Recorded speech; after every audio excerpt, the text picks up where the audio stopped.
Welcome to Lyminster, a small village in West Sussex perched between Littlehampton and Arundel.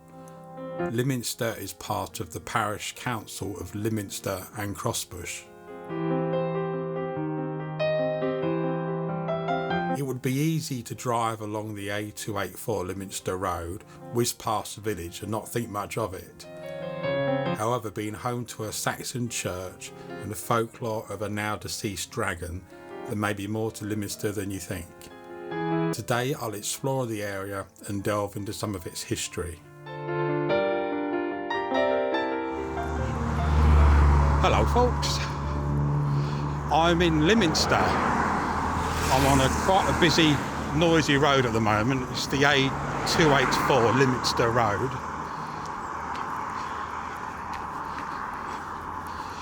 I've already been here for about half an hour doing some filming with my drone. So I'm just walking along towards the welcome sign. I'm not sure exactly where the border is. It wasn't long ago that there was a welcome sign here that I'm sure just said Lyminster. Now it says welcome to Lyminster and Crossbush. So coming up to this old bridge going over what's now the Black Ditch, a tributary of the River Arun.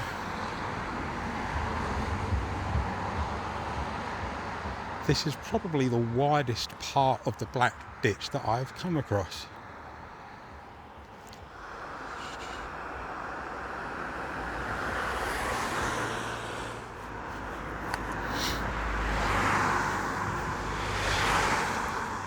The sun keeps coming in and out, which isn't very helpful for my filming. Right, there's a caravan park here, Brookside Caravan Park.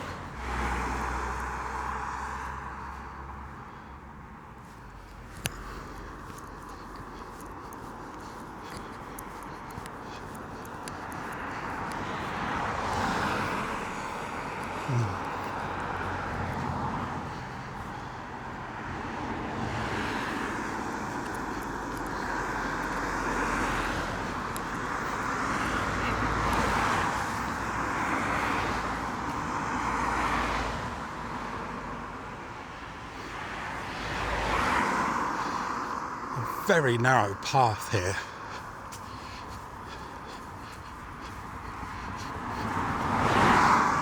Unhelpfully with lots of stinging nettles. Not good for people like me wearing shorts.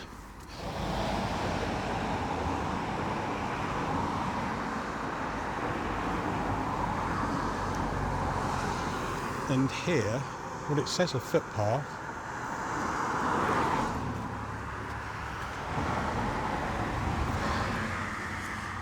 This is very cramped. Some blackberries or raspberries there. I'm going to get stung. Ouch, ouch, ouch, and prickled. I didn't know this was a footpath. So I'm just walking through this field. I'm curious where this is going to take me. I had intended to keep going up to where the main road does a sharp right, and then I was going to turn left, and that goes towards a very old church and what I think of as the main part of the village.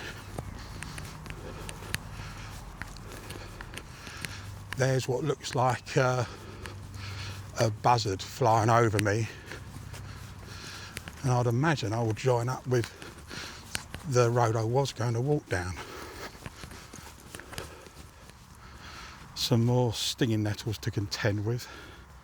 I just hope there's no stiles I'm going to have to walk over.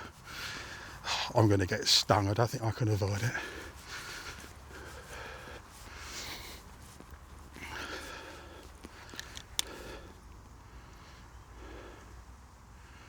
Come on, son, stay out for me. I'm trying to make a video here. It's a lovely old wall. You see so many of these old flint walls in West Sussex. Oh, it's a lovely red admiral butterfly.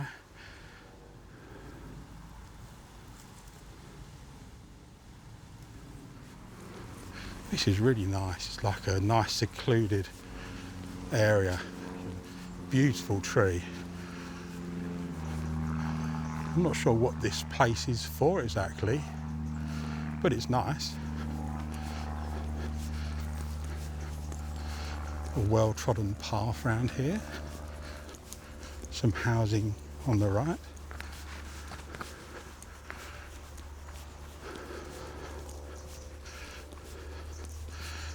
So that's where I've just walked through. It's very quiet here. You can still hear the road noise, but it's not bad.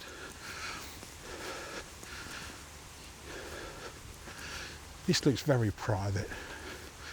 It is a public footpath, but I do feel very nervous where it looks like I shouldn't be. Now these are farm buildings, I believe. I basically completely avoided the road I was going to walk down. I'll go back that way. So this is the end of the footpath. Church farmhouse. Lovely old looking building. Actually, that looks like a mix of old and new, possibly.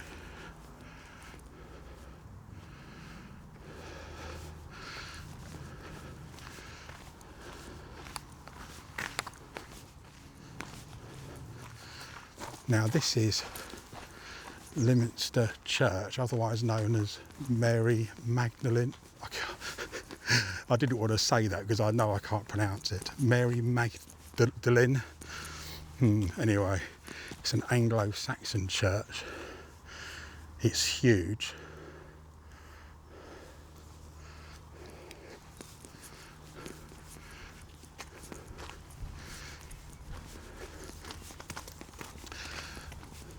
The road I had intended to walk down was this one, so it's nice I've bypassed that. If I shall walk down it on the way back. Some lovely new seating by the looks of it round this tree, that's nice.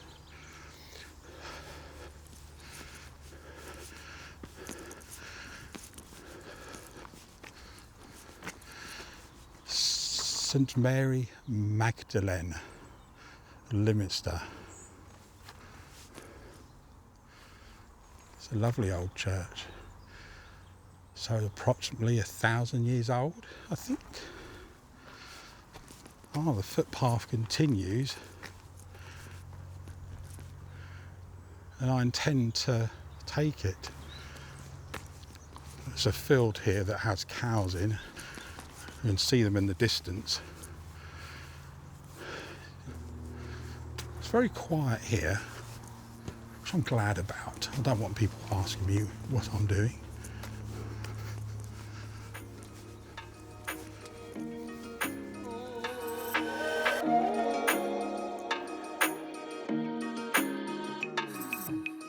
The parish church of St Mary Magdalene is a Grade 1 listed building with some records going back over 1,000 years. It hasn't always looked the same as parts were added in later years, and it's not known how it looked 1,000 years ago. It is thought that in the year 901 AD, Alfred the Great left the parish of Lyminster to his nephew. If that was referring to the current building, it would date it to the Saxon period, which ended in 1066. Still part of the church today are remains of two windows dated to around 1160. The earliest known record associated with the current building is of a nunnery next to it in 1178.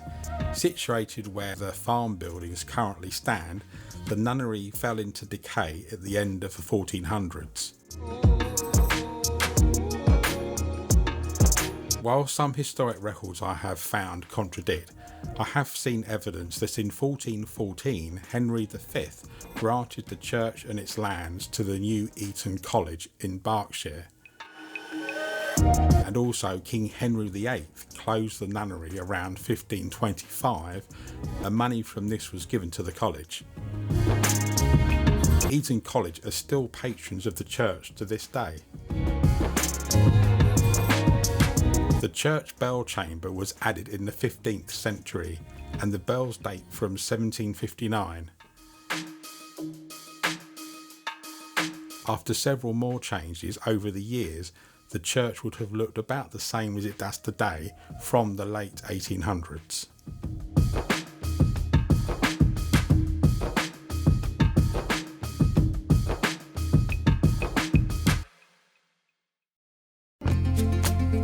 Lyminster is situated in a conservation area of West Sussex. There are no known records of it from before Saxon times. Lyminster was a royal estate until the Norman conquest in 1066, when it was given to the Earl of Arundel. The Domesday Book, completed in 1086, lists the village as Lyminster. In 1861, the population was 801. Unlike populations of most areas, the number has actually decreased. In 2001, 351 people lived there, and in 2017 that had risen to 385. Numbers from the 2021 census are unclear, as they are said to include Crossbush as well. A pub well known to locals, called the Six Bells, due to the church bell tower having 6 bells, is situated in an old coaching inn and is partly made of Sussex flint, built approximately 300 years ago and is now a Grade 2 listed building. The pub was recently closed, with records from Companies House showing it was due to liquidation. However, the latest information I can find is from June 2023 and states that the pub chain owners are seeking a new landlord to take on the pub and transform it into a premium food-led country pub. The interior will be renovated and new lighting and signage will be added to the exterior while leaving the flint walls as they are. In World War II, loopholes were cut into the walls near the Lyminster Road that led to Arundel, so enemies travelling that route could be shot at. When filming, I wasn't aware of that, but luckily I captured this frame from the end of Church Lane where it meets Lyminster Road, showing 2 such ground level loopholes. In 2014, there was controversy over how Nigel Farage funded his UKIP constituency office in the old grain store in Church Road by the farm buildings in Lyminster. There is now a sign on the front door saying that the building is no longer occupied. I don't like walking through graveyards. It just seems disrespectful, but this looks like a well-trodden path. It's probably okay. They're mostly very old gravestones here. There's a few that look newer. I'll try not to film them.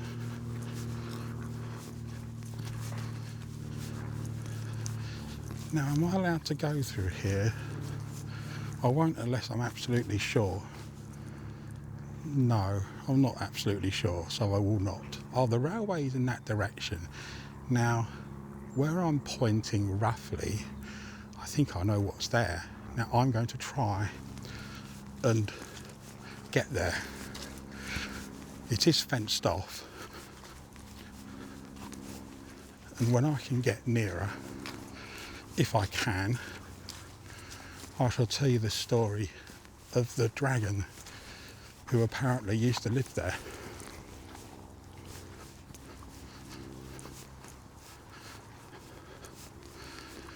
Just going back along the same path.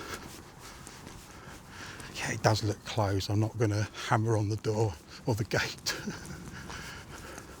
I would love to have got inside though.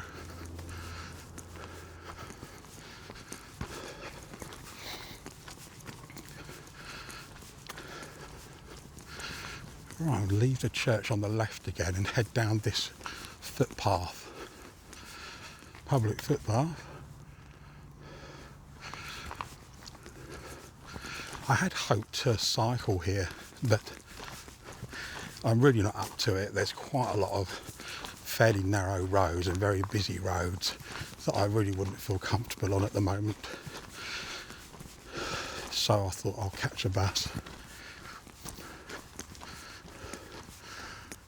Some lovely buildings and cottage on the right. This feels very private, but the sign clearly said public footpath. There is a gate here. I'm fairly sure that's got to be private, hasn't it? I wish there would be signs to tell me. I'm not going to walk through that. I don't think I could fit through that. That's got to be a private back garden, isn't it? Lyminster is home to what's called a knucker hole, which English folklore and legend states is a pool of infinite depth, home to a knucker or a water dragon. There are several such knucker holes in West Sussex, the most famous arguably being the one here at Lyminster. The knucker hole is just the other side of those trees.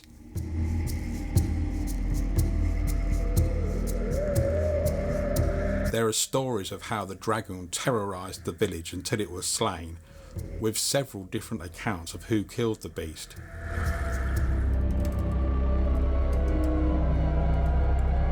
In Lyminster's ancient hallowed ground, where Sussex hills and dales abound, there dwelt a dragon fierce and bold, a tale in whispers often told. Near the village church, 'neath the moon's soft glow, in Lyminster's history this tale doth flow. Its scales like sapphire's eyes aglow, a terror in the village long ago. From its lair it would emerge with fiery breath and a mighty surge. Upon the village Lyminster's plight, underneath the moon's pale light. Fires ablaze and homes laid waste, the villagers' fate none could taste, until a hero brave and true faced the dragon whose time was due. With valour's heart the battle raged, as flames and water wildly engaged. In Lyminster's name they fought and bled, till the dragon's fiery soul was dead. Though in deep waters its spirit sleeps, in Lyminster's memory forever keeps a tale of courage, a villager's plight. They'll never forget this ancient fight.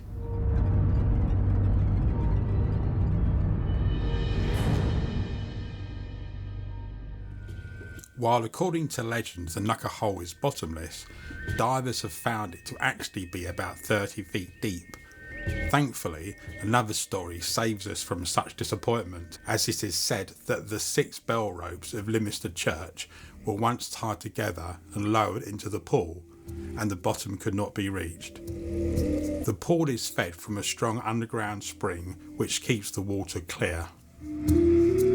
The dragon is said to not only have terrified locals, but also people and animals in the surrounding countryside. So much so that the King of Sussex once offered his daughter to any man brave enough to slay the dragon. One story claims that a knight rose to the challenge and settled down with the king's daughter in the village. He was buried locally, and while his gravestone used to be in the cemetery, it has since been moved to inside the church. This is only one such story though, and apparently this medieval gravestone, while it does exist, may not actually be of a knight. Unfortunately, I wasn't able to go inside the church to film it on my visit. Another of the stories claims that a local man from neighbouring Wick named Jim Polk was actually the one who slayed the dragon. He did this by tempting it with a poisoned pie he baked, which the dragon ate along with Jim's horse and cart.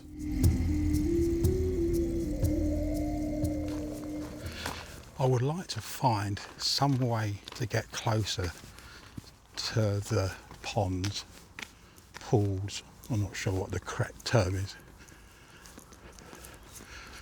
I don't think I'm going to find a way, but for now let's just walk down this road. Going back towards the A284.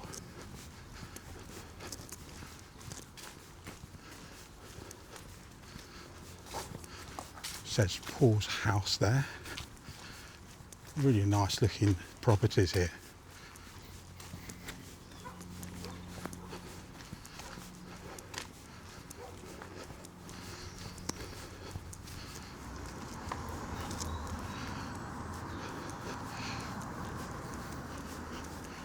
Blossom Cottage there.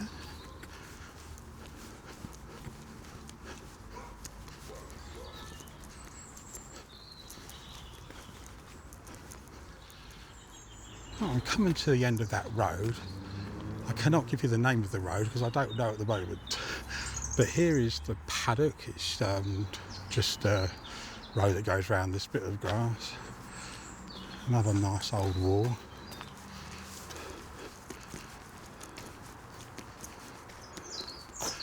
Lyminster House.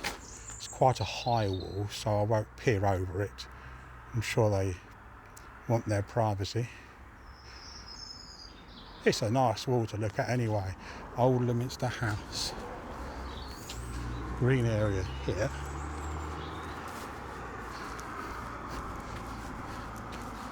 Now we're coming up to the A284.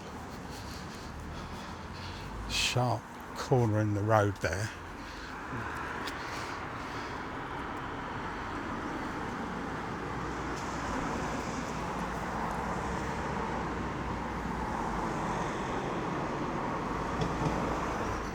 I'm going to keep walking this way, so going away from Lyminster, more towards Crossbush.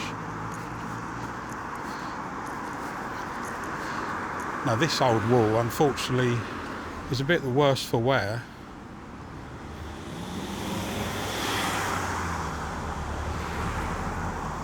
There's a house over there called Three Chimneys. So this is the A284 Lyminster Road still, heading towards Crossbush and Arundel.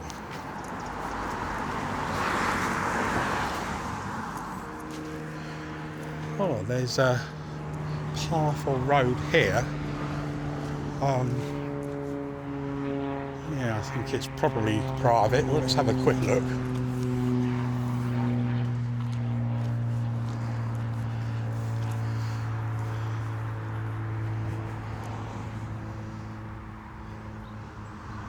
Farm buildings there. Warning bull in field. I would love to see the bull. I would love to see the bull. There's no sign of a bull that I can see. Now, a video about Lyminster wouldn't be complete without mentioning the Lyminster bypass. This is something that's been talked about for a long time. The new A284 Lyminster bypass is currently under construction.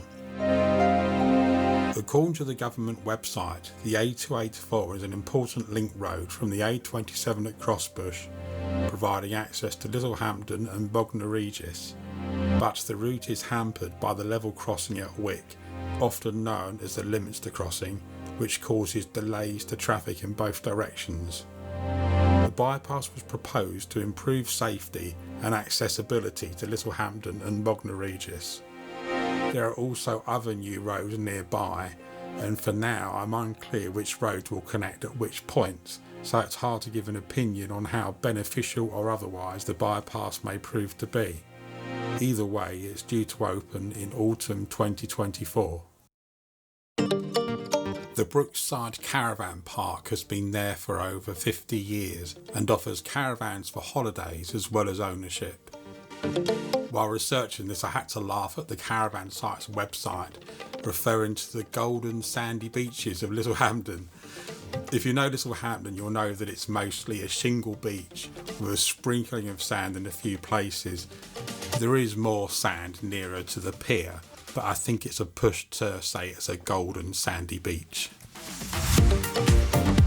In 2015, plans for a new solar farm at the southern edge of Lyminster, technically across the border into Wick, were proposed.